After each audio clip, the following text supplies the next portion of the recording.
Artık sağır değiliz, kör değiliz, sistem biliyoruz, yaşamımıza el koymuşlar, dilimize kilit vurmuşlar. Neden geldin ne demek? Bak Dersim'in haline, Dersim yakıldı, yıkıldı, sürüldü.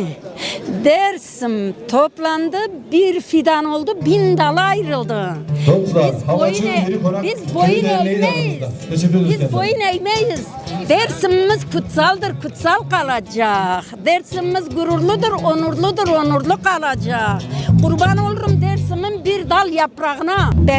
Bebeler anne karnında süngünün üstüne takıldı. O kim var bende? O nefret var bende. O düzene karşı, o sisteme karşı. Birbirine el ele kenetlemek gerekiyor.